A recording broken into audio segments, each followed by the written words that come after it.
And it's time now for Flashback, a recap of stories that made headlines during the week.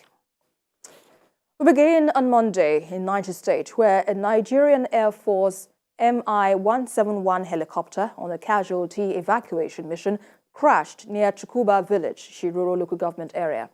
In a statement by the Air Force, the aircraft had departed Zungeru Primary School en route Kaduna, but was later discovered to have crashed at about 1 p.m. that day. The helicopter was en route Kaduna on an evacuation mission from Zungeru Primary School after evacuating bodies of soldiers killed in a Sunday afternoon attack. It later crashed near Chukuba village in Shiroro local council, one of the most affected areas by bandits. Sources said 10 soldiers lost their lives in that attack and 50 bandits were killed, while many others sustained various degrees of injuries. There was a resurgence of attacks in the last 8 days around Wushishi, Munya and Kotungura axis. The Niger State Emergency Management Agency reported that about 1,000 persons have been displaced by these attacks, and some are currently in temporary IDP camps in some primary schools in Kotungura. The Nigerian Air Force said efforts are ongoing to rescue the crew and passengers on board the helicopter that crashed today, while preliminary investigations have commenced to determine the probable cause of the crash, although local sources in the village said the aircraft was shot down by one of the bandits' camps. No details yet regarding the details of persons on board the aircraft. The Niger State Governor Umaru Bago has also condoled the Nigerian Air Force over the incident and promised his continual support to complement their efforts in combating terrorism. And on Tuesday, the federal government assured Nigerians that there will be no increase in the pump price of premium motor spirit, also known as petrol, anywhere in the country. This was according to the special advisor to the president on media and publicity, Ajuri Ngilali, who particularly noted that the market has been deregulated and will remain so.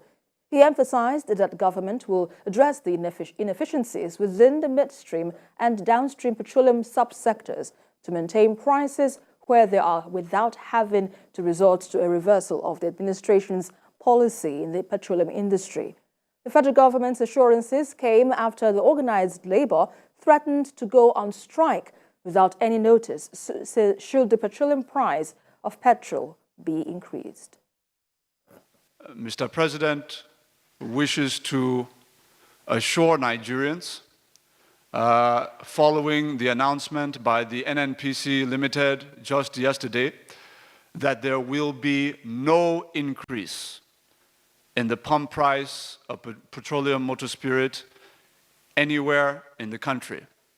We repeat, the President affirms that there will be no increase in the pump price of petroleum motor spirit. We also wish to affirm that the President is determined to maintain competitive tension within all subsectors of the petroleum industry. He is determined to ensure that our policy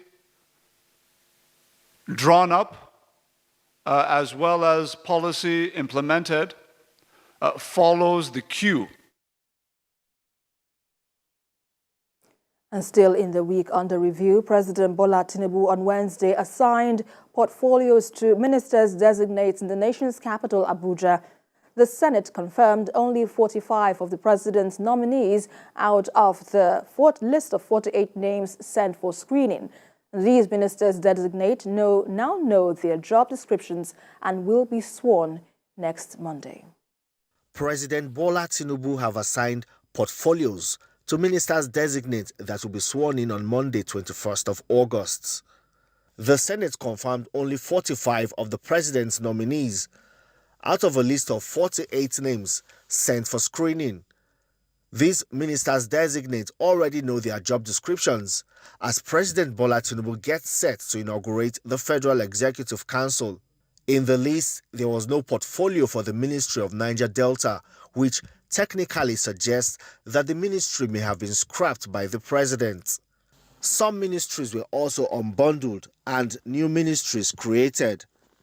The Ministry of Finance was separated from the Ministry of Budget and National Planning, and the new Ministry of Marine and Blue Economy was carved out of the Ministry of Transport.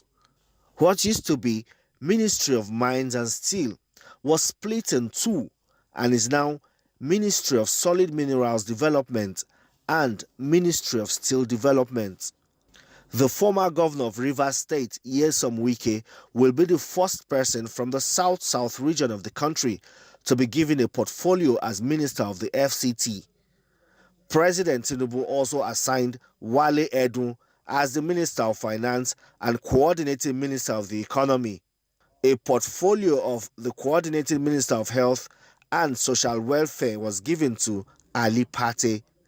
There was also no portfolio for the Senior Minister of Petroleum Resources, which suggests that the President will oversee the ministry that has also been split with the Ministry of Gas Resources. The portfolio of Ministry of Environment and Ecological Management was not assigned, but reserved for Kaduna State, when a replacement will be made for Nasser El-Rufai after the Senate refused to confirm his nomination. And flashback to Thursday now, when the National Executive Council approved the release of more food items to the 36 states and a Federal Capital Territory to reduce the impact of the rising cost of food and other commodities. It was also disclosed at the NEC meeting that the federal government has approved the sum of 5 billion naira for each state for the procurement of food items, and 52% of this money will be dispersed as grants, while 48% is to be paid back to the Central Bank of Nigeria within a period of 20 months. The National Economic Council has continued to roll out more interventions that will cushion the impact of the withdrawal of subsidy payments. Already there is a disruption to the national life with the rising inflation that has caused a spike in prices of food items, transport and other commodities. The federal government has approved 5 billion naira for each state and trucks of food items and other commodities as a stopgap to push back the current economic hardship. 52% of this money is given to states as grants, while 48% of the 5 billion naira is to be paid back on an installment basis within a period of 2 years, 20 months. The MSME credit, billions and tens of billions that are being pumped into the market, even under this palliative, as it were. MSME receiving about 75 billion. You have the 100 billion agri credit. The National Economic Council disclosed that the federal government is yet to provide succor to households and communities impacted by the devastating floods of 2022. This is because some governors of the affected states are yet to submit a comprehensive report on the loss incurred. Right Honorable Aminu Waziri Tambuwal drew the attention of the Council to the devastating effect. As the implementation of resolutions reached by the country's highest economic body continues across the country, NEC is also getting presentations and inputs from various stakeholders on how to grow the economy and improve the quality of living. Objectives of microeconomic stability to be one, to have a high and stable economy, to have low inflation, to reduce unemployment. Border communities between Nigeria and Niger Republic will also get special attention as they grapple with the biting effects of the border closure and the influx of refugees due to sanctions imposed by ECOWAS on the landlocked West African country. And finally, in the week under review, the World Health Organization on Friday revealed that 51 new cases of circulating variant poliovirus have been detected in Nigeria from January to 13th of August this year.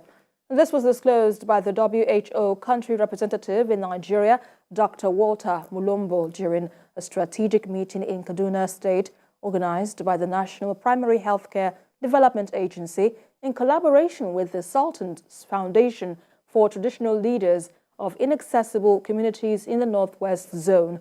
And out of the new cases, the Northwest Zone accounts for 92%, spanning 15 local government areas. 47 of the cases are from the states in the Northwest Zone that are facing security challenges, a situation that has now become a major concern for all stakeholders in the health sector.